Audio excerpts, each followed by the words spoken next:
Welcome back to the 2 weeks, one-shot Halloween Extravaganza Spooktacular adventure.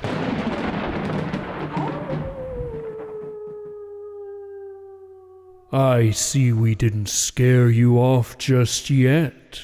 Well, you're braver than I thought. We're continuing our adventure in Mischief Night, with the gang doing their best to survive. But let's be honest, luck can only save you for so long.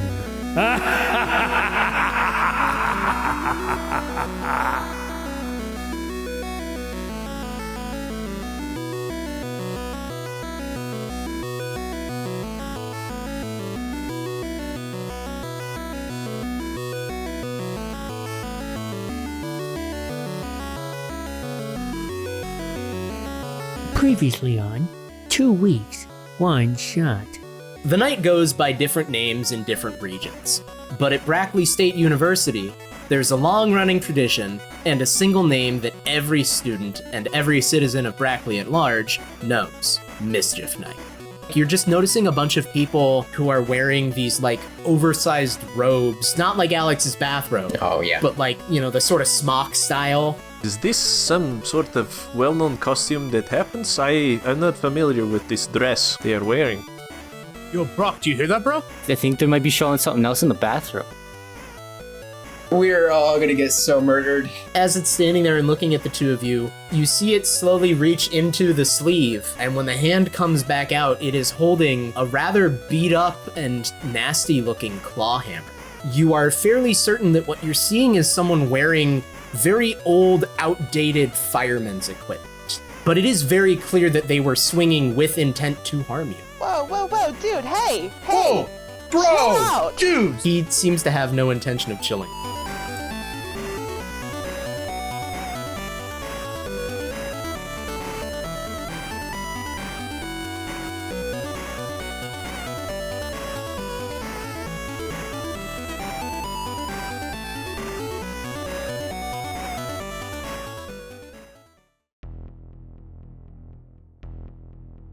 Outside, Grotankaroo, Isak, Pedro, you've been surrounded by these three masked figures as well, and they are also drawing tools that were not necessarily made to be weapons, but some of them are. You do notice one of them is actually drawing out, it looks like a pair of like oversized scissors that it's drawing out from its sleeve. Is that some garden shears? Garden shears are called garden shears. Yeah.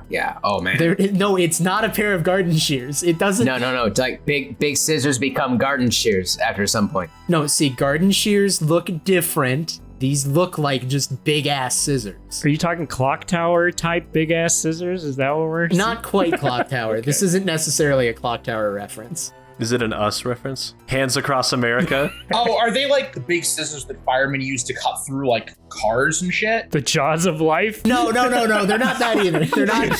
Guys, think like regular scissors that have, but like the kind with a sharp tip, and they're just a little bigger. They're like the size of like a big knife, not like jaws of life. Sure. Like a big pair of like kitchen shears, kinda? Something like that. We really don't need to spend that much time on exactly what the scissors look like. What material are they made out of? They're big, they're sharp. They look like they're probably made out of like maybe wrought iron. Oh my god. Or high carbon steel. Oh. They look like bad news is what they look like. So garden shears. Okay, got it. And they look like they're being made ready to attack Grotankaroo. The one who is pulling out these shears, these large scissors, is using them like a dagger and jumping at Grotankaroo as if to stab him. Oh man. The other two are attacking each of the other three of you who have found yourselves together. Oh man. Okay, I'm gonna try to flash them with my digital camera. Nice.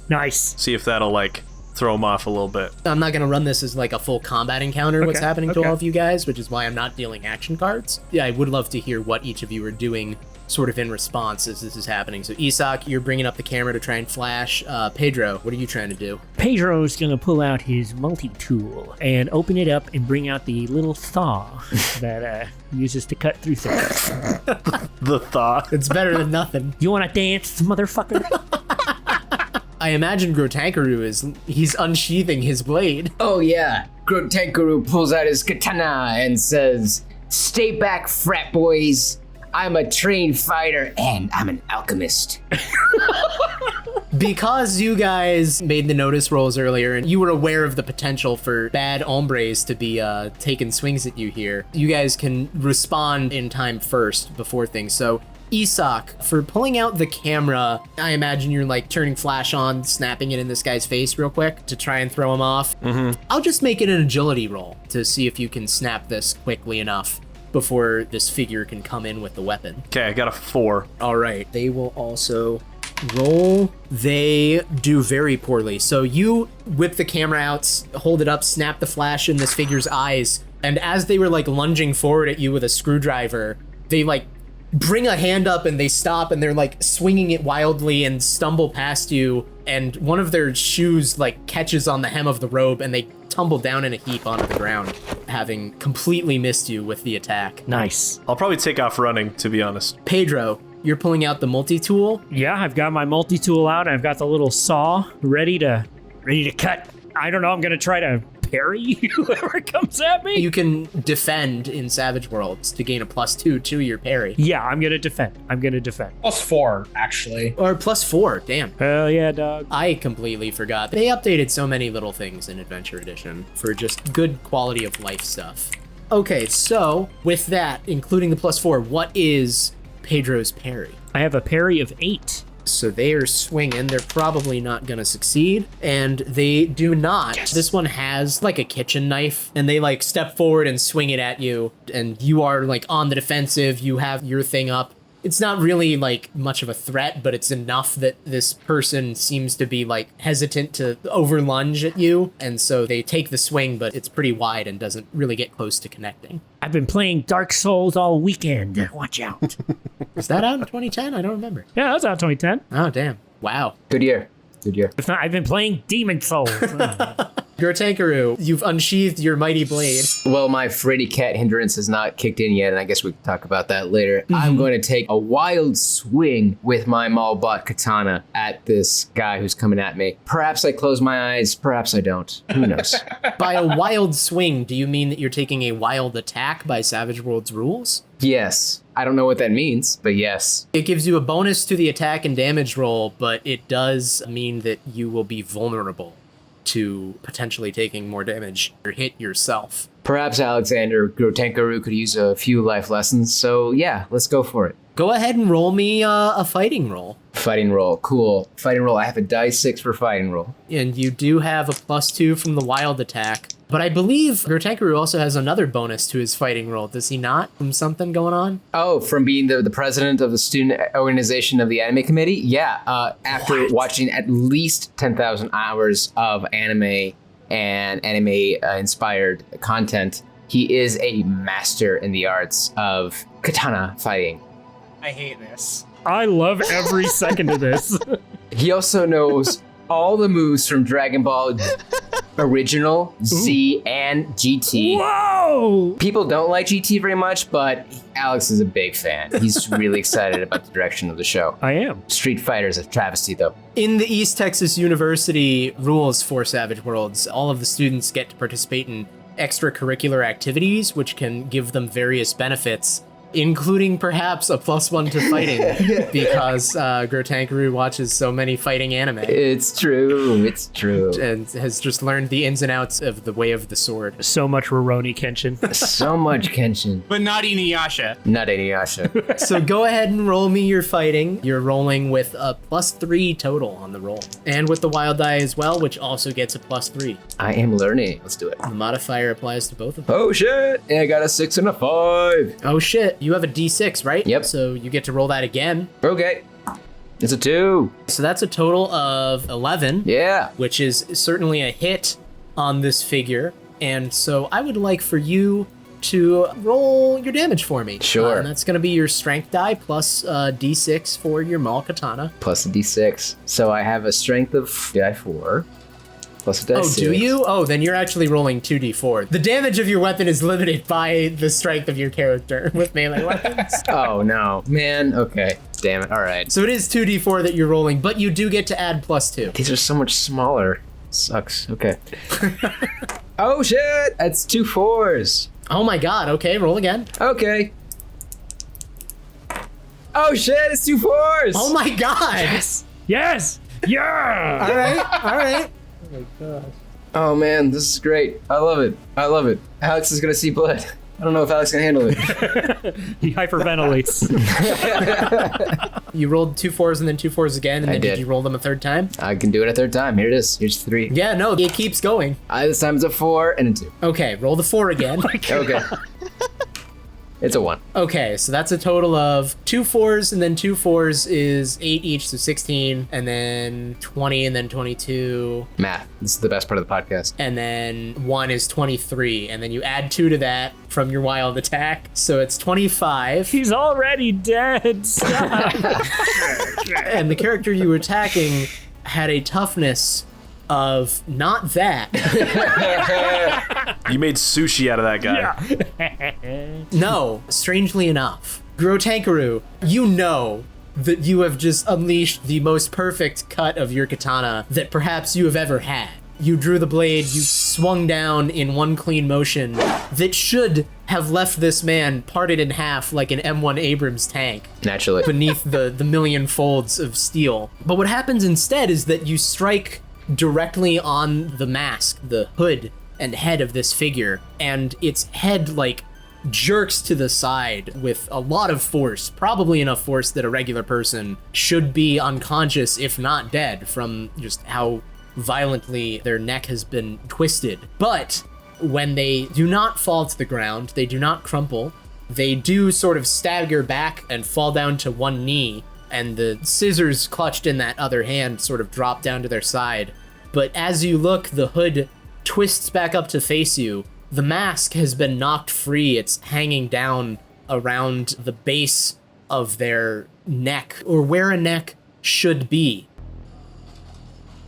For when the hood looks up at you, you see it's not just darkness, it is emptiness and nothing inside the hood of this figure that you have knocked to the ground. Oh my god, they're made out of depression. Like a black shroud or like nothing? Like nothingness. Like it feels like you're looking into space. A and void. seeing the void. Isak and Pedro, I'd like each of you to make a notice roll for me. Okay. This is a roll that you want to fail. I got a 5. I got a 2. Pedro, you don't notice this. Isak, you do. And so Grotankaru and Isak, I need each of you to make me a fear check, which is a spirit roll at a -4 penalty. Whoa! Okay. I already get a -2 from Frady Cat too, yeah? I also do. Yes, if you both of you have the Frady Cat hindrance. So is it -6? So you're rolling at a total of -6. Oh, fuck. -3? Nice. So I got a -1. Let me roll my roll day. It's a -3. Sweet. Yeah. Each of you has to make a call to your therapist. We cannot afford therapy in my country. I'm way too up my own ass to ever admit that I need therapy. Been denying it for years. Yeah, definitely not. His parents have begged him every year. I think it's time for me to call my dad to come get me. Man, I thought I was going to katana somebody. I wasn't expecting to get to actually katana somebody. That was really good. That was fantastic. Holy shit. Just turned out to be a nobody that you katana. That's the problem, man.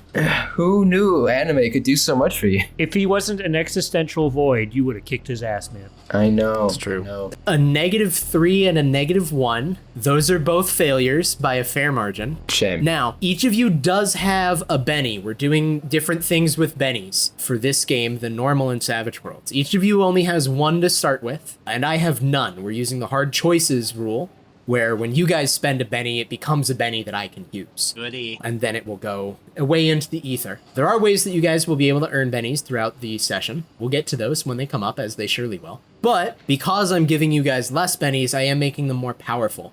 And one of the ways that they can be more powerful is using an effect from Deadlands with special fate chips, where if you guys use a Benny to re-roll a trait, you also get to roll an extra d6. Oh. That adds to the total of whatever the highest die normally would be, so it does give you a slightly better chance of succeeding on a roll. So I will pitch that to you guys. Do you guys want to do that here, or are you gonna accept that you are looking at a -6 modifier and probably suffering the effects of fear? I'm good. I'll take it. You know, I think this is the time that I should take it. Yeah, I feel like I'm gonna save my Benedicts for another day. All right, then I need to double check real quick because I'm pretty sure it works this way. But Fraidy Cat does also add to the fright table. Yes, it does. Oh. All right, so as you two notice this empty void that you are seeing, this nothingness in this hooded figure's hood, where people have faces, people have something there. Your minds are barely able to comprehend what you're noticing here. So I need each of you to roll a d20. It's one of the few times in Savage Worlds where you use one of those. And because you have a -6 modifier on the fear test, on the spirit test, you are gonna have to add 6 to the result of the d20 roll. Oh, man. Yeah, no, this is potentially a bad thing happening. I got a 10. Oh, man. You got a 10 total or a 10 on the die? 10 total. Nice, nice. Yeah, that could be much worse. I rolled an 18. Oh my god. An 18 total or an 18 on the die? 18 on the die. Oh my god. All right. So, Isak, you are a fraidy cat, and yet somehow in this moment you manage to hold your fear pretty well in check. You are shaken, which means that you would need to make a spirit check to unshake before you can really take any actions, but you are able to move, you are able to defend yourself on a basic level, and you are still like conscious and relatively okay. You just are, your mind is having trouble coming to grips with what you're witnessing. Like a panic attack, maybe? Yeah, like a very mild sort of momentary, like, oh my god. Yeah. Kasparov! Grotankaroo, I need you to make a vigor roll for me. It's at -2. Sweet. Oh no. No, I got dice 6 in it. Oh, I put some points in there. I got a point in there. thank goodness. He has to be able to endure all those hours of anime, so he Yeah. gets a point in vigor. Something like that. Grotankaroo, don't fail us now. You're so young. So beautiful. Delete my search history. I rolled a 5 and a 4. Which would become a 3 and a 2. Yay. Which is a failure. Oh. So I'm gonna put it to you again. Would you like to use your Benny? In this case, because of the effect that you're looking at here, I will consider this similar enough to an attack that you are taking Oh, shit. to allow it to work like how I'm letting Benny's work to soak in this, which is where instead of having to roll to soak, you can just immediately avoid the damage that you would be taking. Well, I don't really know what you just told me, but I don't know what soaking is. I'm basically saying you can spend your Benny, and instead of having to re-roll for this effect, you can just spend your Benny to get a success on this. Wow. So that you know the stakes. What does healing do? Can I counteract this at all if something goes drastically wrong is what I want to know. Not in the moment. Yeah. The healing skill is for like applying first aid or other medical techniques to try and help someone out. Basically what's happening here is because Harold's result on the fear table for his roll was a 22 or higher, Grotankaroo is essentially suffering from a heart attack right now. Yeah. In this case, I would describe it less as a heart attack and more as like a complete mental shutdown. Okay. His brain is trying to turn itself off. If you succeed by spending your Benny,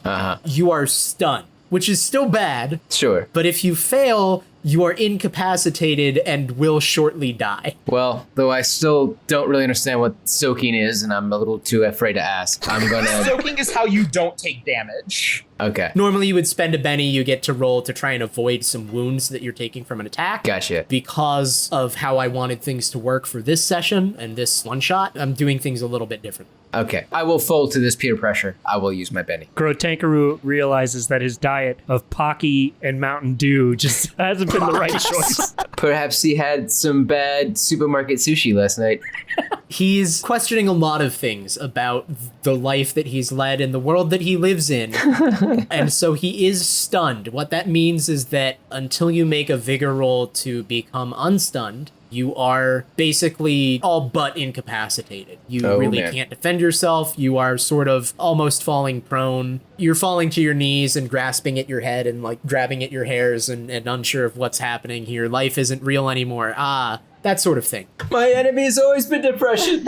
It could be any number of things. It's just the reflection of the darkness in my soul. Am I noticing this? Yes, Pedro and Isak, you definitely notice that this is happening to Grotankaroo. And you also notice that as the figure that Grotankaroo hit with the katana falls back and is down on one knee, has the scissors held off to one side, seems to be itself stunned for the moment from the force of the blow. The two other figures, the one that had just attacked Pedro and the one that is sort of picking itself up off the ground after Isak blinded it, they both seem to be hesitating. They aren't really sure what to do. They both are looking to the other figure that is kneeling. I mean, I just met him, but he's my best friend, so I probably gotta go in and try to like drag him to safety, right? Yeah, we should get the fuck out of here, man.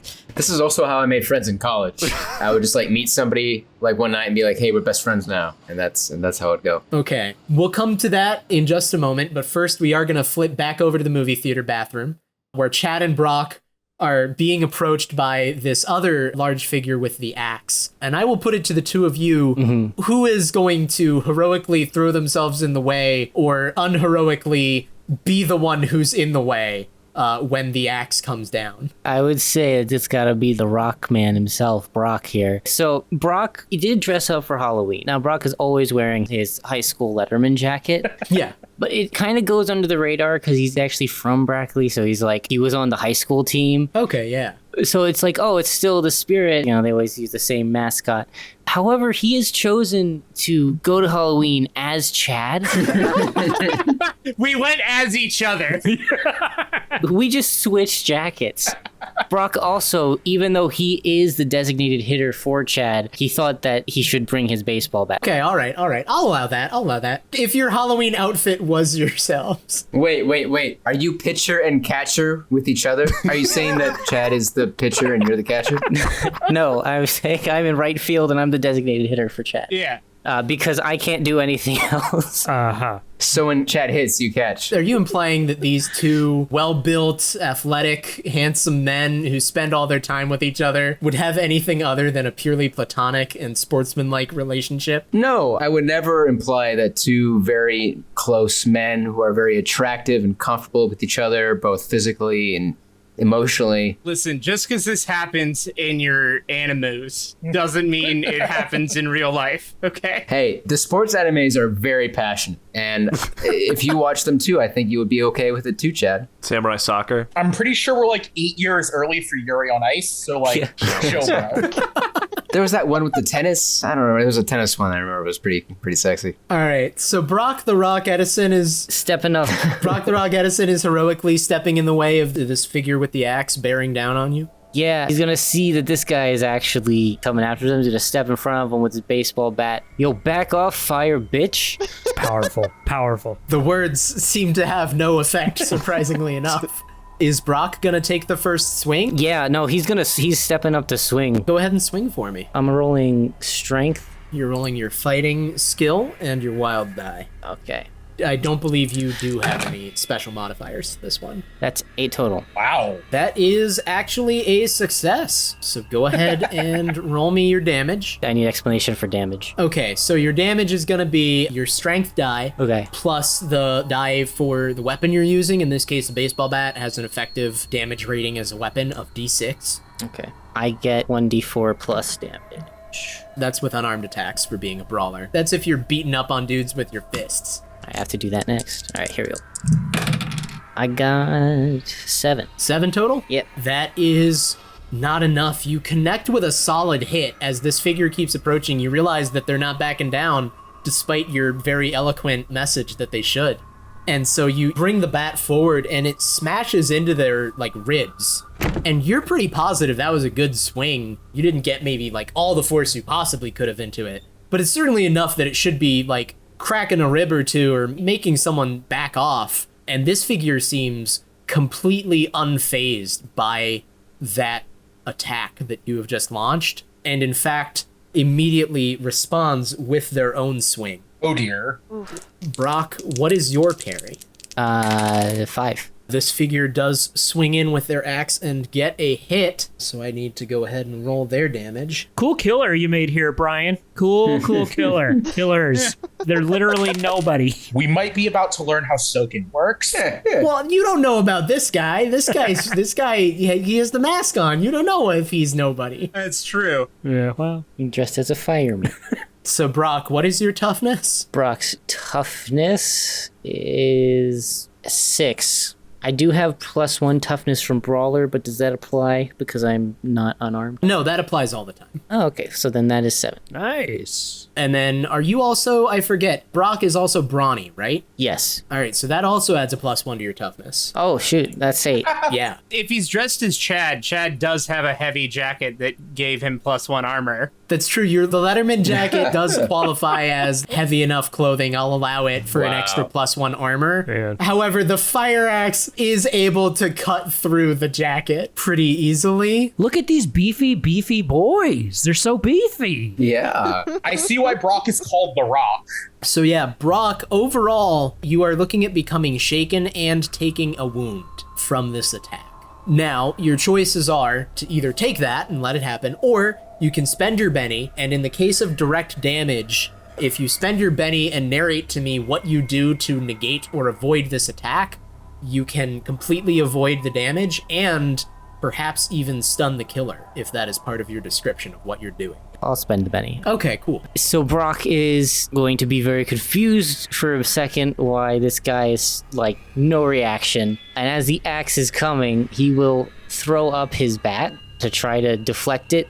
I don't know, maybe that breaks it just to not take all that damage. No, yeah, that makes sense to me. I'll allow that. You bring up the bat at the last moment. The axe sort of chops through it. The bat is mostly rendered useless at this point, but it does deflect the blow enough that you're able to step back and not take an axe directly to the shoulder or something like that. And as all of these things are unfolding, as if by fate at the same time, we're gonna have another quick encounter. But Chad didn't get to do anything. This is true. All of your characters are pretty quick to realize, one way or another, that you are not equipped to win in a straight-up fight against these figures that are attacking. Even Chad and Brock, as powerful and strong as they might be, are probably smart enough to realize, like, this dude is bigger than either of you. But he's not bigger than both of us together. Bro, get on my shoulders, bro. That's just college logic right there, man. It's perfect. Yeah. I will say if Brock and Chad really want to go toe-to-toe with their guy, they can, but they would recognize that this is probably a losing battle to stand and fight. Here's the thing. Yeah. On my part, Chad is stubborn. Okay. I'm gonna impose this on myself. I'm gonna roll smarts to see if Chad thinks of that in the moment. Does Chad realize that he should run away? All right, that's fair. He does not. But if Brock starts to run, he will follow, but he will be upset about it. Nope.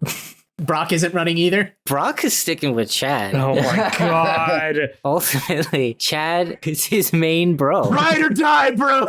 Jesus. For everyone else, this is going to be a quick encounter. All right. And we're going to resolve that with, much like the quick encounters from earlier, it's a single trait roll. You guys can figure out what trait you want to use and roll that. However, unlike the one earlier, this is going to be a dangerous quick encounter, which means there's a very real chance that you will be coming out of it wounded, fatigued, or otherwise impaired in some way. Let's go to Becky and Tam first. We'll jump back to them. You're in this little side room where you've been setting up the keg, and this masked figure has shown up and is taking a swing with the claw hammer. Neither of you are necessarily fighters, really, and both of you realize that you're unarmed, you're in here alone, probably don't want to be hanging out. So what are you gonna do to try and shake this attacker and get the fuck out? Yo, can we tap that keg and spray him in the face? I was just thinking exactly the same thing. Perfect, let's do it. What trait would one of your characters be using? Oh, I was thinking maybe like grab a bottle of like liquor and like splash all over him, so maybe athletics? Yeah, that works for me, definitely. Go ahead and roll athletics for me. If both of you are doing that, that's totally fine. If we're both trying the same thing, could one of us support the other? I would say you can do that. It does mean that you're going to be both taking the effects of whatever the final roll is instead of taking your own, but that is certainly something you could do and support supporting in Savage Worlds is where you make a roll with a trait, and instead of that trait counting as successes and raises by itself,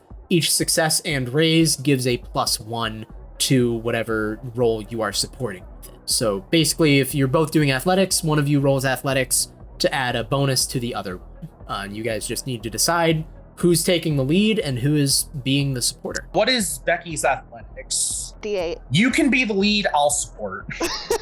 Okay. Tam decides that the best way to help is to grab the nearest bottles of tequila they were saving for Jello shots and just start passing them to Becky so she can throw them at this guy. Okay, sounds good. Oh, and Becky's like a machine gun, just going with it. Just chucking them. All right, so let's get Tam's roll first. Okay, Tam gets a 5, so he does add +1 to Becky's roll. And then Becky, I'm going to need an athletics roll from you with a +1 modifier. Becky got a 6, +1 is 7. Nice. All right, that is a success. Hell yeah. So this guy took the swing at Becky with the hammer, didn't really connect. The two of you start working together to just get away. Tam grabs the nearest bottle, passes it off to Becky. She takes it, and because the guy is right there in front of her at first, just slams it over his head.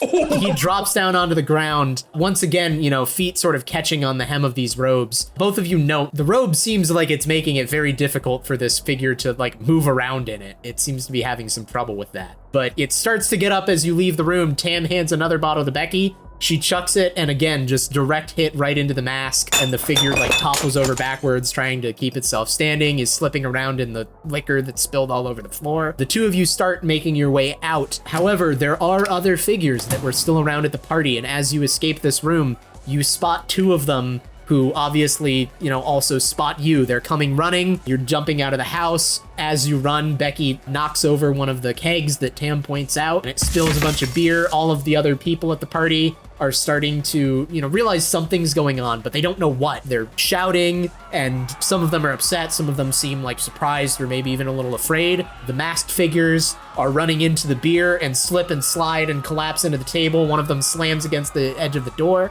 and the two of you are making your way out into the night. You are only a little the worse for wear. Because you got a success in your dangerous encounter, you escape merely with bumps and bruises, which means that you do currently have 1 level of fatigue, but it will improve with time. If you manage to get some time to rest or use the healing skill perhaps to stretch out or medicate or whatever, you will be able to get over that. But for the time being, you do have 1 point of fatigue, which at this point means that you are taking a -1 penalty to your trait rolls. Tam just looks at Becky. He then pulls his card key out of his pocket and just goes, so I got a first aid kit in the car, as well as a car that can get us anywhere that's not here. You want to come? Yeah, man, I'm so upset with how much we had to waste, but I don't know what's going on. Man, I don't know. That dude was on some shit that I don't touch, apparently. But we should go before they decide to come after us with, wiffle ball bats or something. Tam is wildly gesticulating with his hands as he says this. Becky and Tam are trying to jump in Tam's car and get going. Where are you headed, if anywhere in particular? I mean, I know where campus security is. Normally, Tam is not a narc, but these guys are actually threatening to hurt people. So he wants to drive to campus security and tell them that the party has gotten out of control to the point that people are taking swings at each other. They're off headed towards campus security. Grotankaru, Isak, and Pedro, you are momentarily in the clear as this one figure is stunned down on the ground, and the other two seem to be not sure what to do because that one is kneeling down. But Grotankaru is also stunned and seems to be in a bit of a spot right now. So for your quick encounter, the question is also, what are you going to do and how are you going to try to get away? Grotankaru is just there holding his katana, mumbling to himself. It's just like the mud demon from Spirited Away. It's just like the No-Face from that other anime. It's just like that other guy from the other anime reference I was going to make. All right, bro. Well, I think we need to fucking cheese it out of here. So I'm gonna come on, get up. I'm gonna try to pick him up and try to run. I'll get on the other side and figure we just both get under his arms and try to drag him away as fast as we can. Go ahead and give me a couple of athletics rolls then. Ooh. These can also be one of you can support the other, or you can roll separately if you prefer. Why don't we do support? Brian, can you tell me how to support? Yeah, I'm not I'm not athletic. I'm athletic. I got a D6 in athletics. Okay, good. Well, one of you has a D6, one of you has a D4, I'm guessing? Yes, I have a D6. Isak has a D4? Yep. Okay, then let's get Isak's roll first. So Isak is going to roll the D4 and the wild die. 5. So that is a +1 modifier to Pedro's roll. Wow. All right, let's see. I felt pretty good about that. All right, here we go. Well, that's a 2, baby. 2 is the highest you got? 2's the highest I got, baby. So that's a total of 3. Yeah. Would you like to spend a Benny, or are you going to accept your failure here? I'm thinking, debating. Oh, yeah, why not? I'll use the Benny. I'll get the Benny. Oh, okay. I'm going to get you out of here, Grotankaroo. As disgusting as I find you to be, but I'm going to get you out of here. All right, so go ahead and roll again. I think I need to call my dad. All right, come on, dice. Don't suck. That's a 3 and a 2. Okay, and then you get to roll an additional D6 to add on to that, because I'm giving you guys the special Bennies. All right, here we go. An additional D6. That's a 1. Okay, turns the 3 into a 4, and then you get the +1, so that's a total of 5. Hey-o. So that is a success. Yeah, you did it. We did it, team. Grotankaroo, you are being hauled away. I will say that your vigor roll to unstun can count towards this quick encounter. So Okay. go ahead and give me a vigor roll. Sure. Come on, Grotankaroo. Should I also try to roll to be unafraid? Oh yeah, I should have had you roll to become unshaken. That's gonna be a spirit roll from you. Yeah. I rolled a 2 and a 1. Got a 7 on the spirit roll. Isak does shake himself free from his momentary confusion and panic to help Pedro with dragging Grotankaroo away. However, Grotankaroo is still just completely like blue screened in his mind. He's really not sure what he's doing. He's not sure what's going on. He's very afraid, and he's very unhelpful as you're trying to get away. I should have joined a frat. I need more friends. One of the figures, as you're starting to drag him away, does finally seem to like realize like, oh shit, we should stop them, and lunges forward, and it's not enough to really like stop the three of you and you're able to then like get away, but it does result in one swing that does connect with Grotankaroo, and Grotankaroo, you do get a nasty cut on one leg that is equivalent to 1 wound on you. Oh no. Isak and Pedro, you are just quickly hauling him away, and you also end up with bumps and bruises, resulting in 1 level of fatigue at the moment on each of you. Ow. Now, Brian, remind me, how do wounds work again, and how many do I get? Wounds work in that your character can take up to 3 wounds before becoming incapacitated, and every wound gives you a -1 penalty to all of your trait rolls and your pace. Pace isn't something that we're gonna worry about too much during this adventure tonight, but the trait roll is definitely, it kind of hurts. You stabbed me, bro! I think at this point I'll probably be mumbling to the other two then, but trying to like the quiet, loud whisper to Pedro since Alex is just mumbling to himself. I have a car that we can go try to get in and get out of here. That's where we should go. That sounds like a fantastic idea. I never got my license. I don't see the point in driving. We live on campus. I'm sorry. Holy shit. You're able to get to the car. Where do you want to go in the car? Where is Isak thinking that you should head? After seeing something that I have never before seen, but maybe like heard weird stories of growing up, I'll probably look at the other two and say, listen, I work at the Madame Savoie's shop downtown. You know it. It's got the weird stuff in the windows. Anyway, she has like a library full of books that might talk about some weird thing that might explain what we just saw. Should we go there? Are you into astrology, bro? No, this not really. Well, she does like the card readings and the crystal ball. Yeah, it's a bunch of hoopla, but I think she got, real stuff in the shop that maybe will tell us what we saw. You know what? I saw her do a demonstration once with a crystal ball. It was a lot of bullshit, but I'm into it. Let's go check it out. Yeah, it's total bullshit. It's none of it is real. I can tell. You don't tell her I said that, but yes, let's go there. I'm gonna tell her, but let's go. Let's go check it out. I'm also gonna tell her. You narcs. You are not going there. So as Isak takes Pedro and Alex Grotankaroo to potentially ruin his relationship with his boss, Maybe I'll make him sit in the car. Chad and Brock, You're refusing to leave? We could do a fighting roll as a quick encounter, couldn't we? As like momentarily trying to beat on this dude and realizing that it's not going to work. Yes, you could roll fighting for your quick encounter. You go low, I'll go high.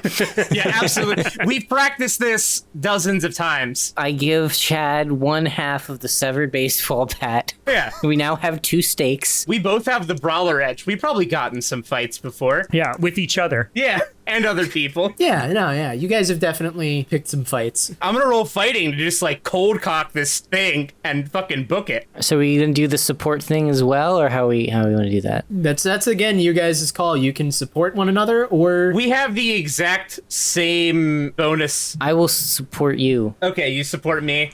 That makes sense. You are my designated hitter. so let's get Brock's roll first then. Yeah. All right. Ooh. Okay.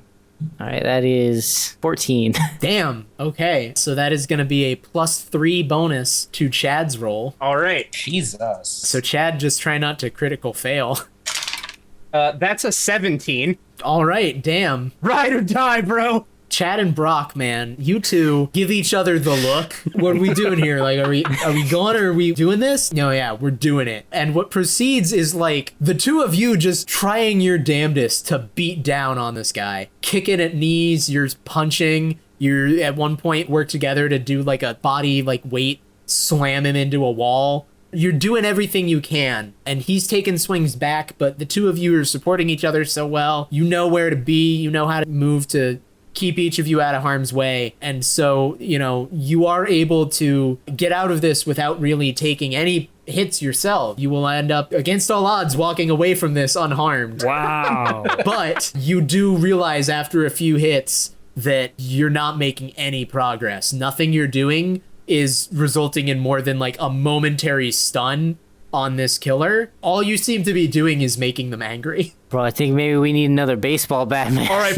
bro, on 3, both eyes, and we just like jam a side into each eyes, and then we fucking run.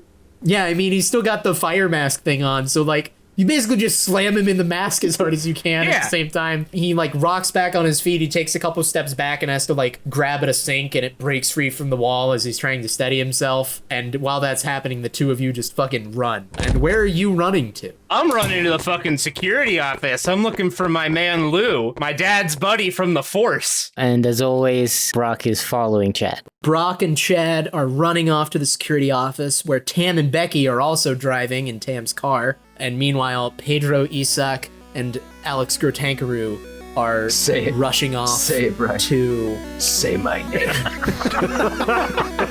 I feel the need to say Grotankaroo every time, because if I just say Alex, it feels like I'm talking about Alex. It's appreciated, trust me.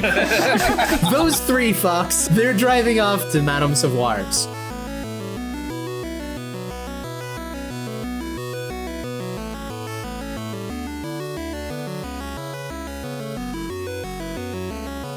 Alex here again.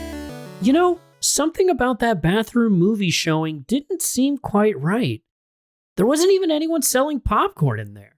Thank you so much for tuning in to episode 2 of our month-long Halloween special. Gosh, I love October. Let's do a little bit of housekeeping, shall we? First, some love to our guests this episode. Derrick from How Not to DM. Visit linktr.com/HN2DM to hear interviews with different DMs and creators in the tabletop RPG community. That's linktr.com/HN2DM. John or Hugin can be found at twitch.tv/HuginPlays. That's twitch.tv/HUGINN and Ashleigh at twitch.tv/Ashleigh. That's twitch.tv/ASHBLEIGH. Can't forget about roll music for this adventure's theme song titled The Black Kitty, One Man Symphony for the additional scene music throughout the episode, Indie Bear Music, who provided that great John Carpenter-esque track you've heard, and to the contributors at freesound.org for all the sound effects and ambient noises you're hearing. What do you have planned this Saturday, October 16 at 8 p.m. Eastern, 7 p.m. Central? Nothing? Perfect! because you're going to want to head on over to twitch.tv/Obsidian Portal for a special live stream hosted by Obsidian Portal emissary Conan Librarian and featuring a variety of special guests, including Mike and Hannah from 19 Hits the Dragon, Ryan from the blog RJQuestGiver, Easily from Trials of the Apocalypse, and me, Alex, from here. I do the show you're literally listening to right now. Remember, that's Saturday, October 16 at 8 p.m. Eastern, 7 p.m. Central at twitch.tv/Obsidian Portal. That's twitch.tv/Obsidian Portal. Huh? What's that? You're asking where else you can hear all the people on that October 16 stream play a one-shot campaign, also DM'd by Conan Librarian? Well, lucky you, because you can listen to 19 Hits the Dragon for another month-long spooky adventure featuring all the fine folks I just mentioned, plus David from Pair O Dice Lost. Just visit linktree.com/19 Hits the Dragon. That's linktree.com/19 Hits the Dragon. And you can also search 19 Hits the Dragon wherever you find podcasts. Be sure to follow us on Twitter, Instagram, and Facebook by searching TwoScast. That's TWOS Cast. And be sure to use the hashtag TwoScast to say hello. And hey, do you have a friend who might be interested in hearing the podcast? Go ahead and tell them about it. We don't do any paid advertising or anything like that right now, so you sharing our show with people who might enjoy it is the best way to help us grow. There's still 2 weeks of October, so that means 2 more episodes of TwoScast. Make sure to tune back in October 12th for the next part of this adventure. Man, this is weird. I'm home alone, but I keep feeling like someone is in the room with me. Hello? Hello?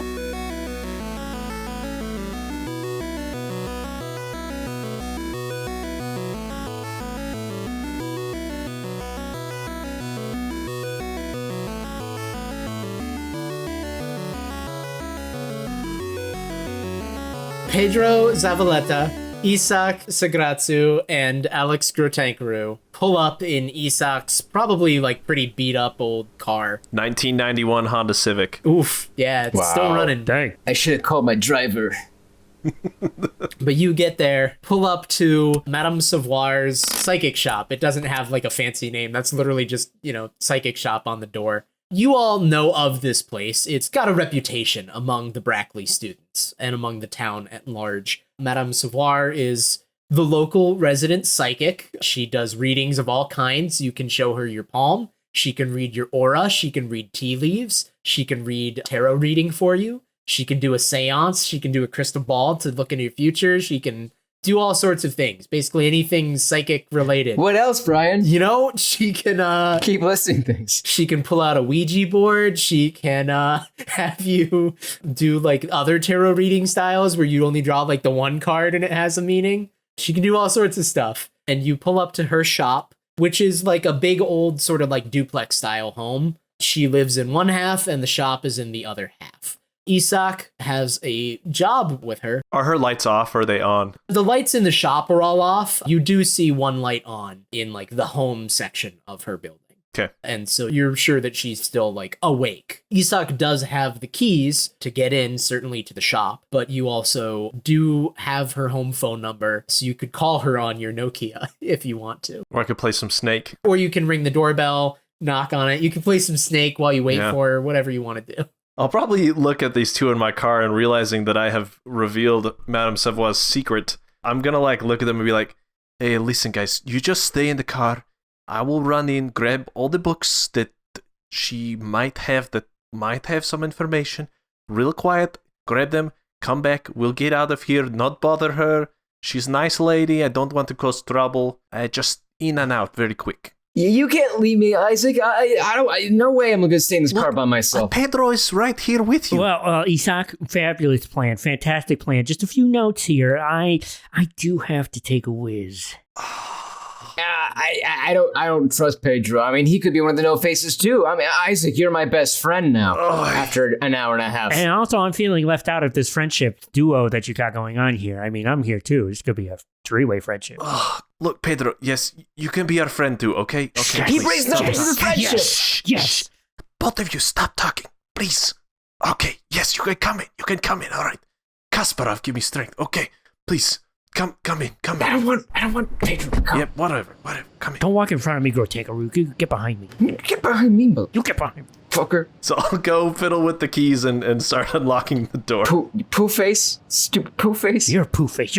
All right, you're unlocking the door to the shop to Yes. usher them inside. Yeah. You unlock, you step inside, close the door behind you, I assume, turn on the lights. Madame Savoir's shop is like most standard sort of like witch or psychic shops are. It's the very sort of kitschy style one where like it's all like pseudo occult imagery up on walls, tapestries and stuff. There's the scent of very cheap incense hanging in the air. She's got a poster of the Rush 2112 on there just because it looks kind of occultish. It's got the star on there. She's got like Rush and like Led Zeppelin album posters up and like sort of hoping that no one will know what they're from. Heavy metal. What's this sign that says keep calm and charm on? There's like a little sort of lobby foyer area before you step into like the main room, and then there's a couple of side rooms off of that Isak knows of. Listen, Pedro, the bathroom is just this. Down this hall is the first door on the left. It should be open. Just go use it, please. Alex, don't touch anything. Let me go get the books. I'm gonna go pee. Pedro, you head down the hall to go take a whiz. I touch everything on my way there. Everything. Alex, paranoid, full of paranoia, peers with much anxiety at the window. The windows do have like sort of the drop shades on them. You're doing the classic peer through. Yeah, using two fingers. Yeah, you keep seeing that over and over again. And Isak, you're going to one of the rooms with like her library of books. Yeah, she always has these books that she doesn't like talking about. She doesn't let me look at, so maybe there's something there. Isak, I'm gonna need from you a research roll to try and sort through these books and try and find anything useful information-wise out of them. And Pedro, meanwhile, A P roll. I got you. Quick, Isak, study to save us all. No. Derrick, you go ahead and do that roll and just hold on to the result for me. What is research? Sorry, is it a skill I have to have? Research is a skill. Do you not have the research skill? I do. I don't. I have academics. You have academics. Do you have occult? Yeah, I have occult. You can roll occult. Do it at a -1 because you're not sure what you're looking for. You're just trying to look for anything vaguely related to what you know so far. That face suggests that you didn't do so hot. -1. So that's a 1. That was a 1 even with the wild die. You rolled a 2 on your highest. Correct. You know, I built my character to research, and then I made him go pee instead of helping me research.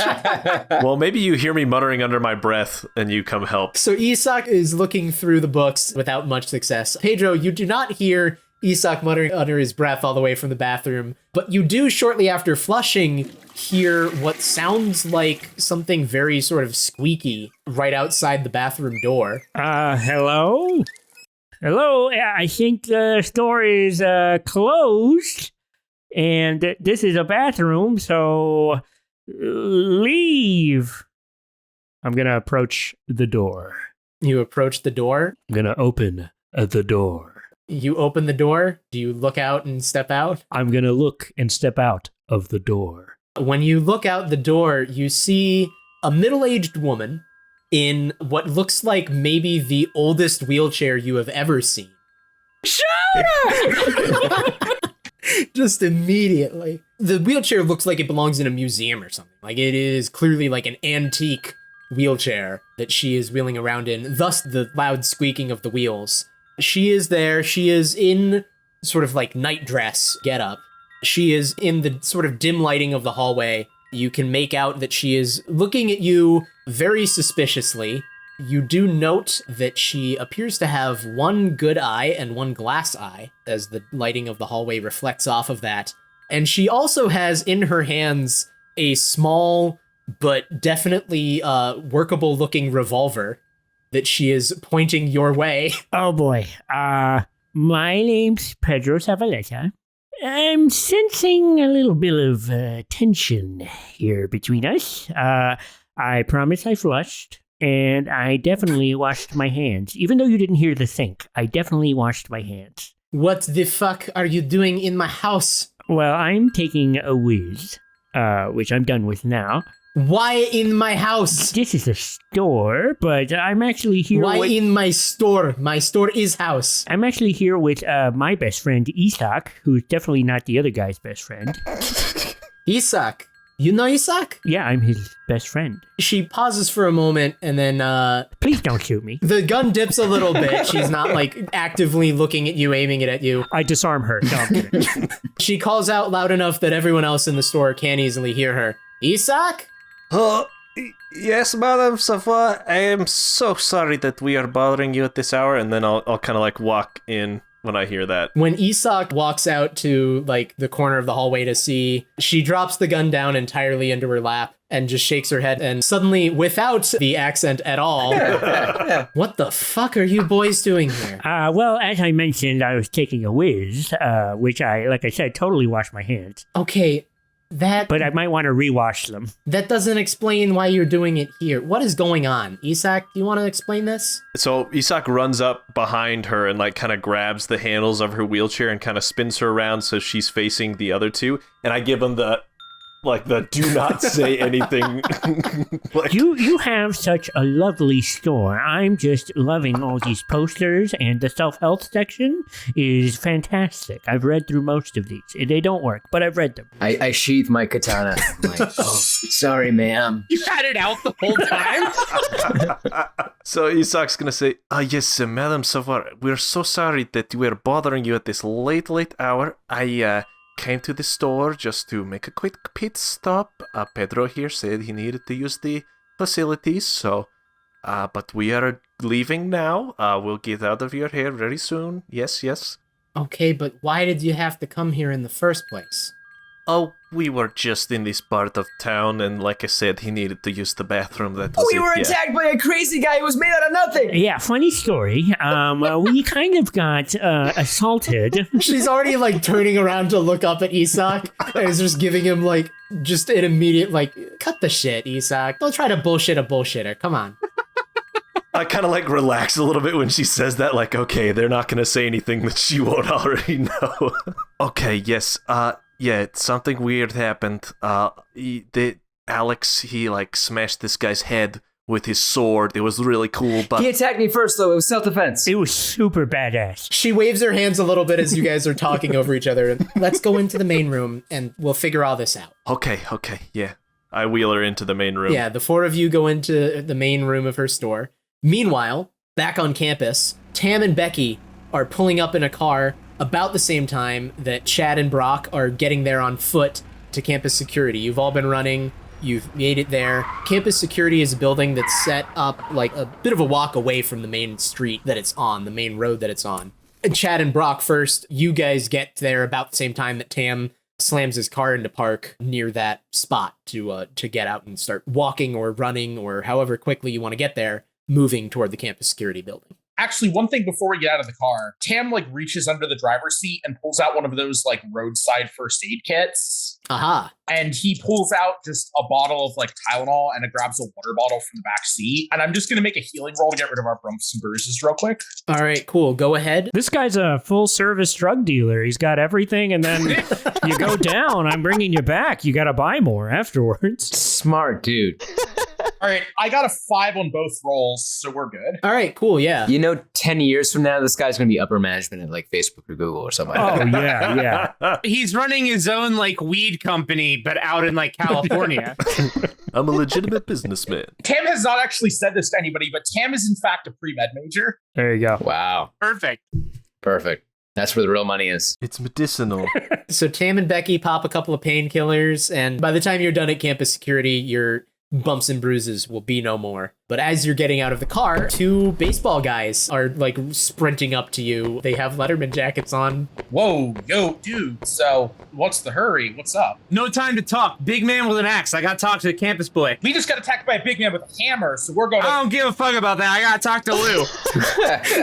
I think we're all going to talk to Lou. Okay, but I gotta talk to him first. Nope, we call dibs. I'm going, and Becky just zooms. I'm probably faster than her. I fleet-footed. I book it in.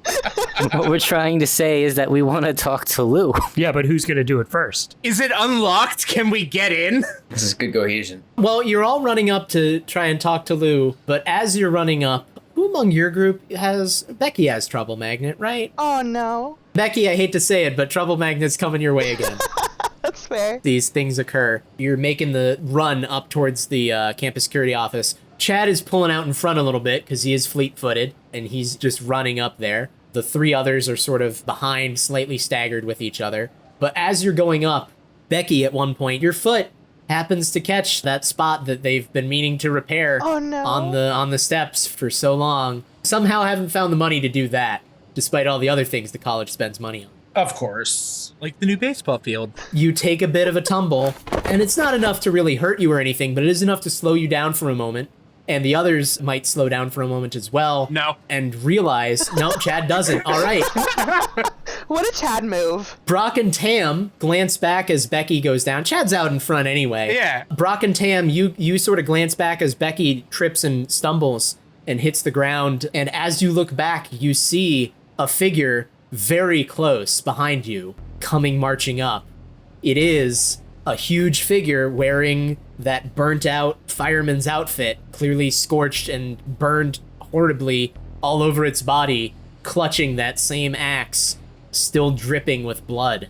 Becky and Tam, because this is the first time that you're seeing it, I'm gonna need a fear roll from each of you as this figure like bursts out from between the bushes on the side of the path leading up and is like practically right up on top of you as it appears. Flat fear roll? It's a fear roll at -2. Okay, so flat fear roll for me. Yeah, you're brave, right? I interpret it more as Tam is always at least a little high, so he's just super mellow.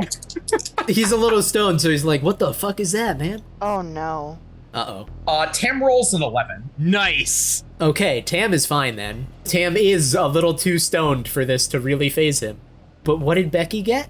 Becky rolled a 5 before the -2, so that's a 3. Oh, so that's a 3, which is a failure. Aw, so close. Oh no. So, do you want to spend your Benny to get an extra D6 and a reroll? Or are you going to just accept the consequences of the fear? Oh, no. It's a tough choice. That is a very tough choice. One might even say it's a hard choice, a la the hard choices rule. Whoa. Speaking of, 2 of you have spent your bennies so far, right? I think Oh, I did. Brock did and Alex did. Yep. Or Pedro did for characters. Yeah. Didn't Alex also? Oh yeah, and Alex Grutankaroo also did. I'm Alex now. I have 3 bennies sitting at my beck and call. Does that mean I get to be Harold? I'm gonna be in movies. Yeah, you should. You can play me, Alex. I don't mind. I would take it as a compliment. Sweet, sweet. What are you doing, Becky? Becky's just gonna accept the fear. All right, go ahead and roll a d20 for me then. All right. Add 2 to your roll. 17. 17 total? Yeah. All right, that means that Becky, when she looks back, has become panicked and will immediately start moving at her full pace plus running die away from the danger while she is shaken. Becky just like probably gives a little scream and takes off running. Yeah, she's bolting. I mean, the lucky thing is that's probably what she wants to do anyway.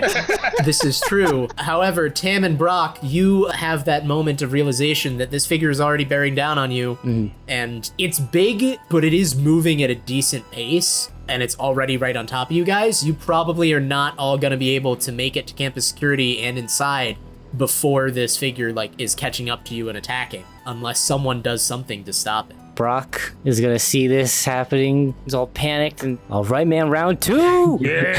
He just runs. I assume she screams when she's panicked. Chad does stop then, but he's like way away, I guess, at this point, because he's kept running, yeah. He's all the way up there. Brock rushes the big man. Brock runs in. Oh. We're gonna run this like a mini combat for Brock and Axeman here. So Brock, I'll let you take the first swing. So you can go ahead and roll. Sure. I will remind you, if you want to make a wild attack, that can give you a bonus to the fighting and damage rolls, but it will leave you vulnerable. Yeah. We're totally doing a wild attack. We are full sprinting, attempting to full sprint into a punch in the face. All right, cool. So run up and give me a fighting roll.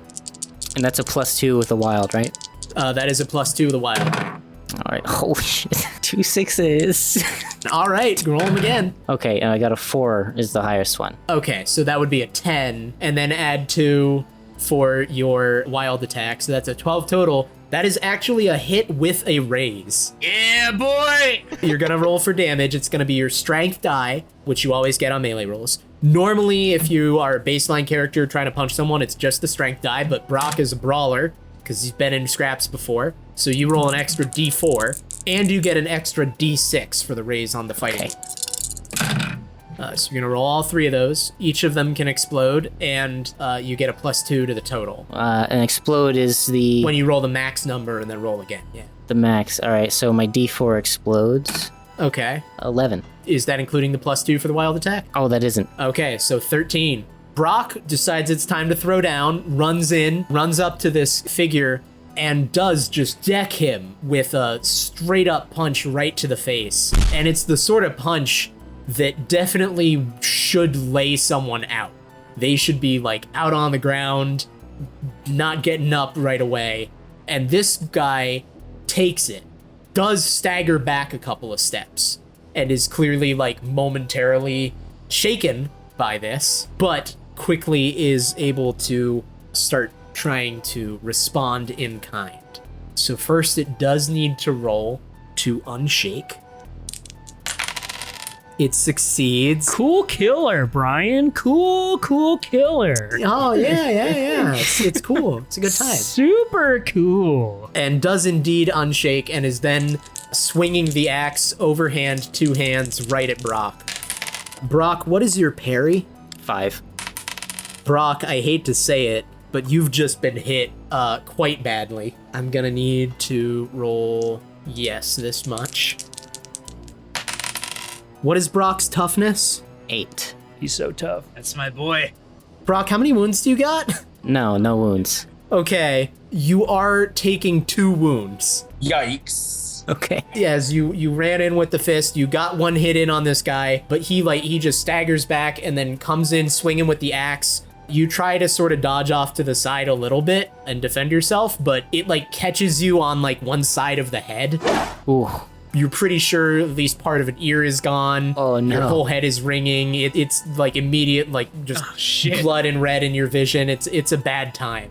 So immediately halfway to death from that shot. All right. Hey, I'm loyal. All right? I don't leave people behind. Yeah. Even people that I have formed very loose kinship with of we're going to the same person. That loyalty means that Brock's a good guy. Tam, I'm guessing, is not sticking around for this. Tam is rolling his running die. Yeah, that's fair. Just leaving her. Tam is booking it. Becky is booking it. Chad, you might be turning around in time to see this happening, but it's not going to be in time to really do too much before. Can I make a request to do one thing potentially? What are you going to try and do? Are there any particularly large, rocks that I could just fucking chuck at this dude? Not really. You're on a patio style walk up to the campus building. Fair enough. There's nothing really on hand for you to be chucking. Brock, you can go ahead and try to keep up the fight if that's what you're going for here.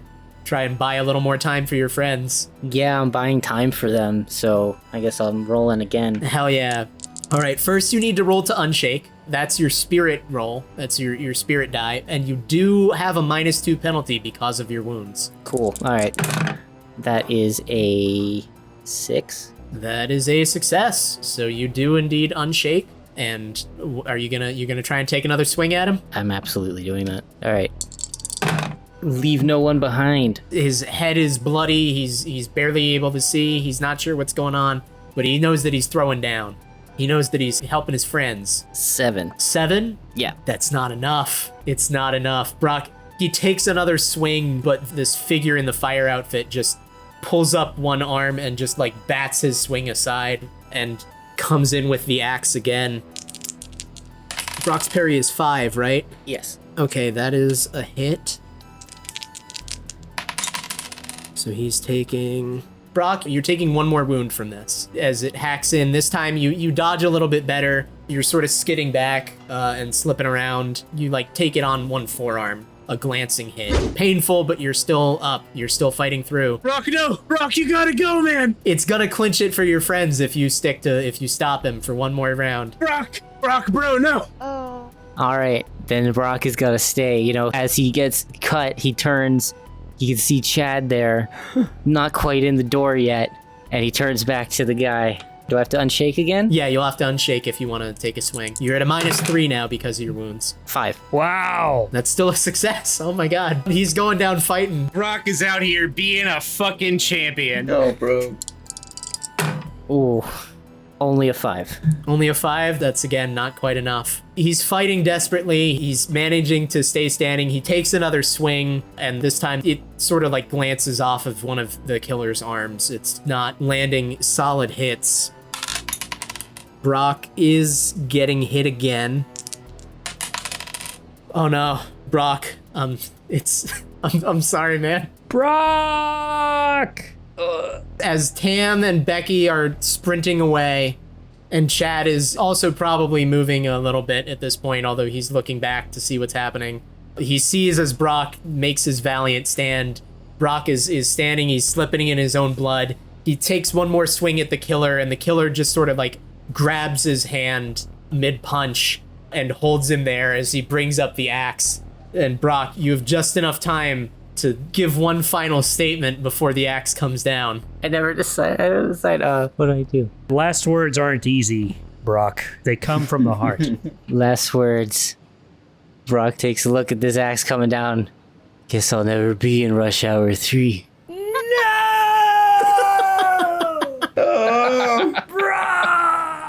Oh no. Dude, and Chad, you're wearing his jacket. And with that, the axe comes down, chops into Brock's neck. Oh, buddy. Blood sprays in a fountain of wonderful, icky gore all over the staircase, all over the killer.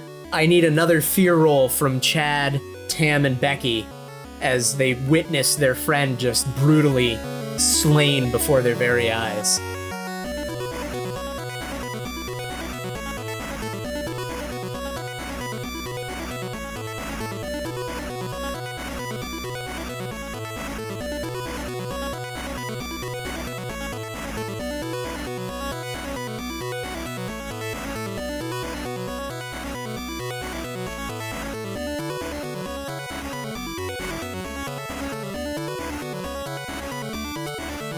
I really have learned a lot from anime. Power of God and anime. Did you just watch it nonstop since you made your character the other day?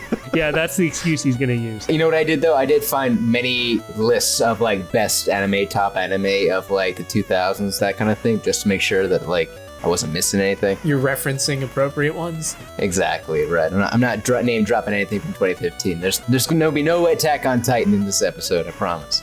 Did you take the Facebook quiz about which 2010 anime character you would have been? That would have been the prime research. That would have been solid. I know. I bet you can still find some Facebook Right. quizzes that were made in 2010 that were just, what anime character are you? You remember when the internet was great about all you did was just like the same goddamn quiz over and over again? Oh man. And you would just say stuff like, Derrick is doing great. Derrick is so excited. Like, that's how every post was, you know? Oh, jeez. You know, that was that sweet spot right before poking someone on Facebook became creepy. Oh, poke. Ooh, it's like 1 year after and it was creepy. They had to take poking away from us. They took it away from us.